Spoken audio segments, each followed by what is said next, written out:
तरकीब। देवदर और मंगल की मित्रता ऐसी थी जैसे दोनों एक शरीर के दो अंग हो। यदि एक को चोट लगती तो तकलीफ दूसरे को होती।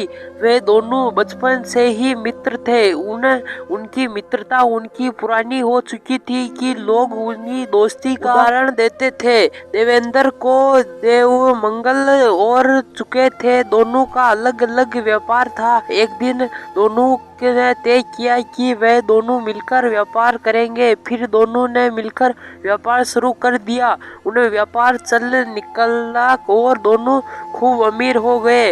वे ठाट बाट से रहने लगे। धीरे धीरे एक समय आया कि दोनों का विवाह हो गया। उन्हें साथ साथ व्यापार करते 7-8 वर्ष बीत चुके थे। तभी देवदर के मन में न जाने कहां से बेईमानी आ गई। वह व्यापार में हरा फेरी करने लगा। मंगल बहुत सीधा और नेक इंसान था। इस गड़बड़ी की भगत तक नहीं लगी। देवदर व्यापार में घाटा दिखता जा रहा था। एक दिन ऐसा आया कि मंगल उस व्यापार भागीदार ही नहीं रहा। मंगल ने ऐसा धोखा जिंदगी में पहली बार खाया था। धीरे धीरे वह बहुत चुप रहने लगा। वह किससे भी बात नहीं करता था। वह न हंसता था न बोलता था।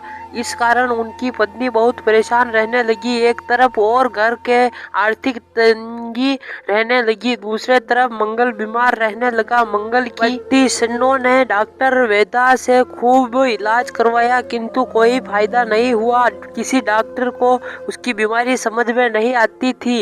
मंगल दिन पर दिन कमजोर होता जा रहा था। दूसरी तरफ देवदर उनके अपने मस्त था। उन्हें हेरा फेरी करके खूब धन जमा कर लिया था।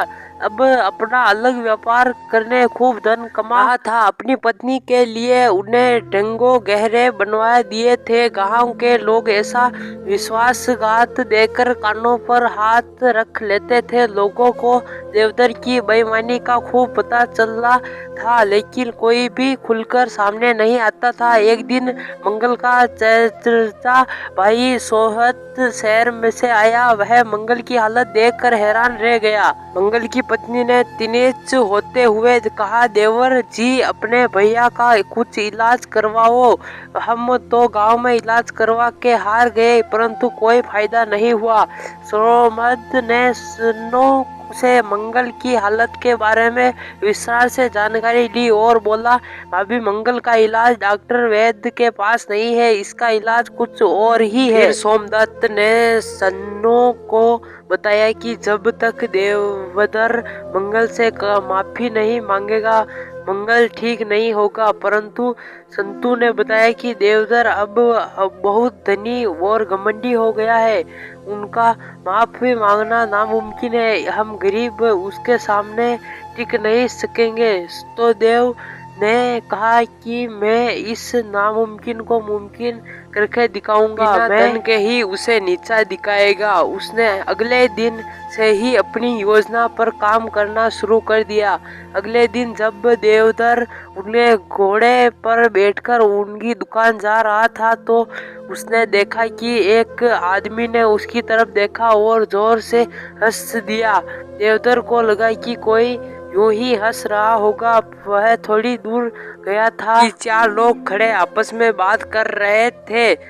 वह जब ही उन्हें चारों के सामने गुजरा उसे से एक आदमी की तरफ देखा और कुछ कहा कि सारे लोग जोर जोर से हंसने लगे। देवदर को लगा कि सब लोग उसकी तरफ देखकर हंस रहे हैं। हो सकता है कि उसकी पगड़ी ढकी हो। उसे पगड़ी को ठीक करका प्रयास किया। घोड़े से गिरते गिरते बचा। अब वह अपनी दुकान पहुंच चुका था। जो ही उन्हें दुकान का ताला खोला एक छोटा सा बालक उधर से जोर जोर से हंसता हुआ गुजरा। देवदर को अब थोड़ा क्रोध आने लगा था। उसने बालक को बुलाकर पूछा, एक सा लड़के क्यों हंसता है? लड़के ने कहा, यूं ही, और चला गया। देवदर का मन आज दुकान में ही लग रहा था। उसे लगता था कि आज जरूर कोई गड़बड़ है। कभी वह शीशे में देखता, कभी अपने कपड़े पर निगराह दौड़ाता, परंतु उसे समझ में आता। दोपहर को एक दाढ़ी वाला व्यापार उनकी दुकान पर आया और उसने बड़ा सौदा तय कर लिया, परंतु देवधर का ध्यान आज कहीं और ही था। उसे दाढ़ी वाले व्यापारी ने फिर आगे बढ़ गया। देवधर को लगा कि वह व्यक्ति वही आदमी है जो हमें पहले दिन उसे देखकर हंसा था। उसने बाद ही सब लोग उनकी तरफ देखकर हंसने लगे।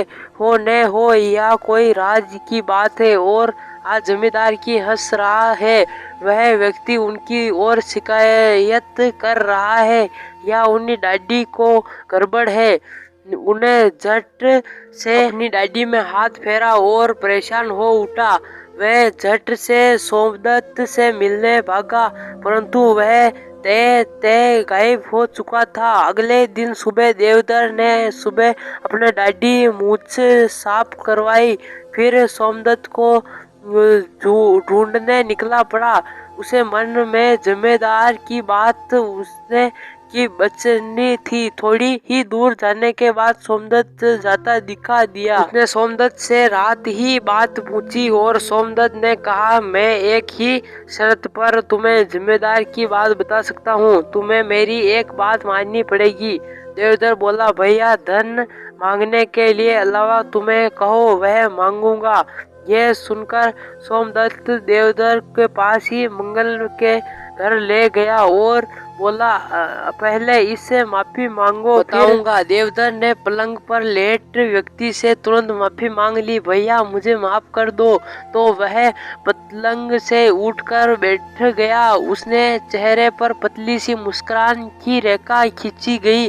देवधर यह देखकर हैरान रह गया कि वह लड़का मित्र मंगल था। उसकी दुबले और बीमार हालत के कारण वह अपने बचपन के मित्र को पहचान नहीं सका था। उस पश्चाताप होने तभी सोमदत्त ने बताया कि जमींदार ने तो उसे प्रशंसा की थी कि सोमदत्त पश्चाताप की अग्नि के जल रहा था।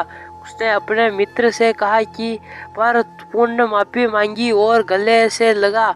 धीरे धीरे मंगल अच्छा होने लगा। दोनों में दोस्ती हो गई। फिर उनकी दोस्ती जीवन भर चलती रही। तो दोस्तों इस कहानी से आपको बहुत कुछ सीखने को मिला होगा। तो दोस्तों इस कहानी के बारे में आपकी राय हमें नीचे कमेंट में जरूर बताएं। और दोस्तों हम मिलते हैं किसी नई कहानी में, तब तक के लिए चैनल को भी सब्सक्राइब जरूर कर ले। तो दोस्तों चलिए मिलते हैं।